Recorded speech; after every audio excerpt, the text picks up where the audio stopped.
was told na yung 14 ay higit ang sasabihin doon sa sinasabi na ng 18. Bukod sa i-corroborate o patutunayan ng 14, yung na-anunsyo na o naging testimonya na nung 18 sa legitimate Blue Ribbon Committee hearing, antabayanan po nating lahat. Hindi ko rin alam kung anong linalaman o lalamanin ng magiging testimonya or at affidavit nung karagdagang 18 dating sundalo o may kasalukuyang sundalo, hindi ho natin alam eh. May lalabas na 14 pa. Kaya mahalaga yung gagawing pagdinig bukas ni Senador Dante Marcoleta ng kanyang legitimate Blue Ribbon Committee hearing. Bakit meron tayong kulatilyang legitimate sa Blue Ribbon? Sapagkat mayroong nagpapanggap na siya daw ang chairman ng Blue Ribbon. Hindi naman katanggap-tanggap yun at huwag din tayong magpapabudol sapagkat illegal yung kanilang assumption dahil nga hanggang sa ngayon ay hindi pa rin sila nakakabuo ng totoong mayorya. Tingnan natin kung sino ang magta-traitor pa. Kung meron pa bang traitor sa lahat ng traitor. Antabayanan natin bukas. Itong mga 14 na to nalalabas, alam mo, ito yung matatapang din talaga kasi kung medyo duwag-duwag ka ng konti or kinakabahan ka ng konti, hindi ka nalalabas eh. Sa nangyayari at sa nakikita mong panggigipit na ginagawa, matatakot ka na eh. Pero ayan pa rin sila, lalabas pa rin, o diba? Grabe na naman ngayon, talagang bakbakan na naman ng mga sinasabi kasi nag-announce ginulat ni Mike Defensor, nag-announce siya na talagang tuloy bukas yung may venue na, talagang may oras, as in tuloy. Ang sabi niya, tapos sinasabi nga ni Erwin Tulfo na hindi daw niya binigyan ng otoridad si Mike Defensor na mag-announce ng ganun. Aba, ikaw ay peke, hindi ka, ikay nagpapanggap lamang, masyado kang makapal ang mukha. Kayong dalawa ni Win Gatchalian. Kaya kung talagang totoo yung sinasabi, pumunta ka doon, kuhilyuhan mo yung mga tao doon. Pakita mo yung kakapalan ng pagmumukha mo, Erwin Tulfo. Ang dami niyan, talagang inaabangan niyan. Akalain mo, kita nyo, tingnan nyo yung views niyan. Huwag nyo lang sabutahihin. Talagang ang daming manonood niyan. Ito nga sinasabi ni Atty. Vic, kung may oras tayo, wag natin palagpasin to, antabayan na natin. Kasi nga, lahat ng tao ay apektado sa isyong to at dapat ito ay talagang maisiwalat na. Sabi nga nila, General Orlando De Leon balatan daw ng buhay yung mga buhaya tapos dapat ay tuloy-tuloy at parang yan na yan lang yung last chance kasi nga may babaliktad na may maghuhudas na ulit na isa Si Joel Villanueva nga, halatang halata naman. Kaya yan, kailangan talaga matuluyan bukas kaya biglaan din yan. Kaya abang tayo, grabe. Kailangan mapanood talaga ito ng mga Pilipino. So bukas ay ayon sa abiso, tuloy na June 16, 2026. Bukas po yan, araw ng Martes, alas 10 ng umaga. Ikot na naman ang bigyan konting luwag po sa lahat ng employer sana na makanood ang bawat empleyado, ang bawat Pilipino sa magaganap dyan sa Senate Blue Ribbon Committee hearing under the leadership of Senator Dante Marcoleta. Gaganapin po yan bukas alas 10 ng umaga sa Double Gem EDSA Garden Events Place, June 16. Ulitin ko ha.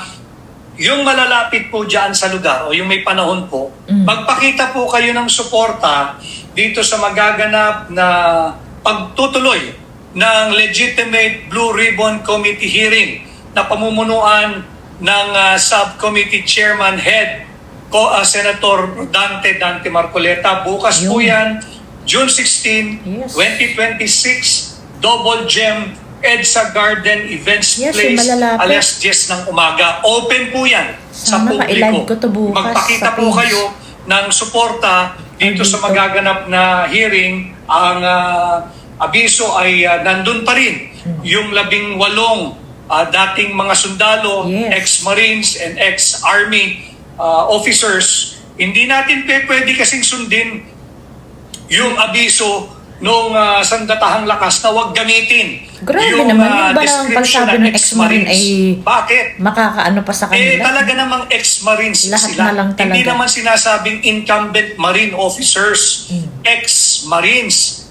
Walang masama yun sapagkat yun ay pag-describe o description Yes, true. nung background nung 16 doon sa 18 at yung dalawa ay ex-enlisted personnel ng Philippine Army. Suportahan po natin at meron pa raw karagdagan na Yes, lalabas na yung 14. At I was told na yung 14 ay higit ang sasabihin doon sa sinasabi na ng 18.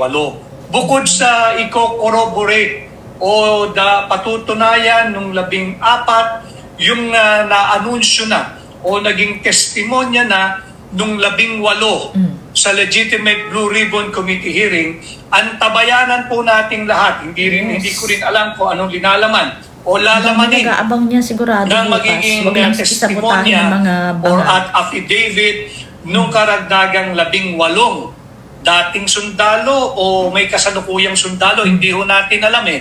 May lalabas na 14 pa.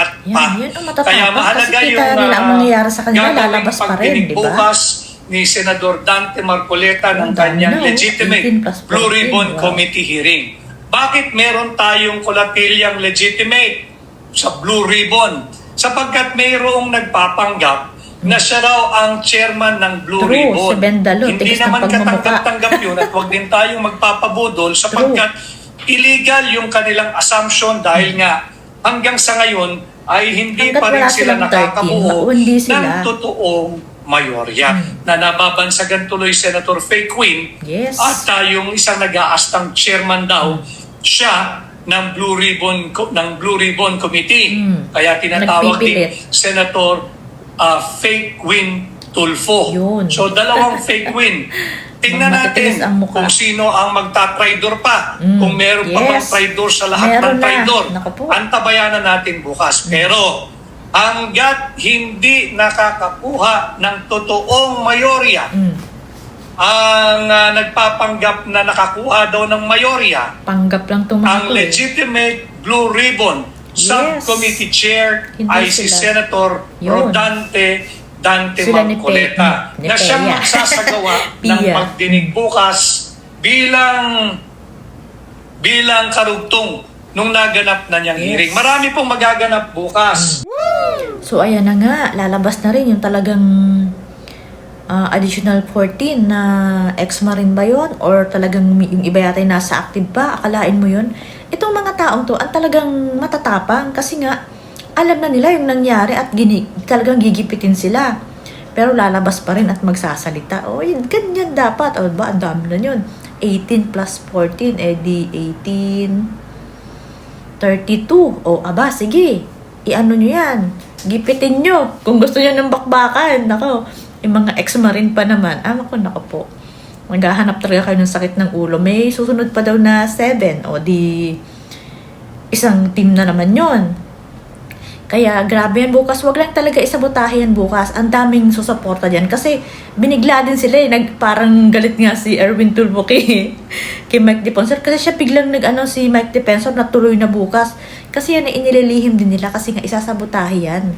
Yung mga lugar, itatakutin na pag pinayagan nyo yan, lagot kayo, gigipitin kayo, ganon. Kaya ito, buti na lang talaga at merong mga Mike Defensor, yung mga retired talagang yun, tulong-tulong sa support. O, ayan, ngayon, ito si Atty. Vic, hindi dapat niya live. Nag-live yan para may announce lang niya na bukas suportahan na kung pwede, mapanood ng lahat, na bigyan ng luwag yung mga nagtatrabaho, na gustong manood. Kasi nga, importante ito eh. Lalo na ko.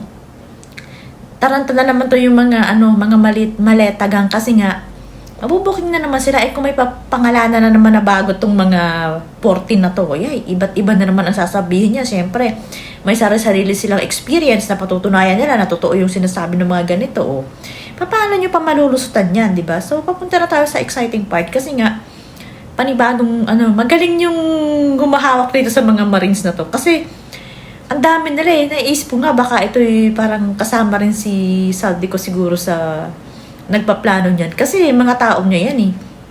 Hindi natin alam. Meron siguro nasa likod niyan, pero hindi mga Duterte, malabo. Meron diyang talagang sumusuporta na malupit din na tao. Ang sinasabi nga nila ay baka daw ay si GMA, di ba? Kasi nga, si Mike Defensor, yan eh. Doon yan eh. Tao siya noon. Talagang doon siya, loyal siya doon. Pero yan ay, kaibigan nga din ni PRRD yan si Mike Defensor. Pero nasa gawa nga nitong mga nila, ang una niya si Sergeant Cotesa doon siya talaga. Siya kasi ang nilapitan, tapos inilapit niya kay Senator Marcoleta. So ayan na siya ngayon. Tagtag na rin ang kaso, ganun. Kaya yun, yung lahat ng mga pwede pong makapanood, suportahan natin to talagang ito yung mga taong lumalaban talaga hindi para sa sarili nila, para sa bayan. Kaya suportahan natin, nakalain mo yan, no? Kung yung iba mag-iisip ka na, grabe yung nangyayari, ginigipit, kinukulong. Siyempre, parang aatras ka na lang, manahimik ka na lang, kahit pa may alam ka. Kung medyo duwag ka. Pero itong mga to, parang hindi mo kakikitaan ng takot eh. Talagang mga sila. Saka alam nila hindi sila takot kasi nga totoo yung sinasabi nila. Yun eh. Sabi nga nung iba iba talaga yung mga yan. Pag matitino ang mga Marines yan, ganyan sila. Karamihan yata Marines yan, saka at least mga trained sila. Sabi nga ni Captain Dado, pag yan mga yan, ginipit nyo at nag-armas. Abay, matakot kayo, marami yan. Tapos susundan niya ng mga retired, o diba? O sige, Erwin Tulfo, pumunta ka doon, kuwelyuhan mo yung lahat ng nandun kung talagang totoo yung sinasabi mo.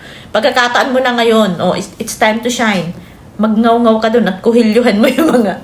Sa Senator Marcoleta, yung mga senador doon na hinahamon mo, patunayan mo yung kagalingan mo. Makapal rin lang naman yung mukha mo eh.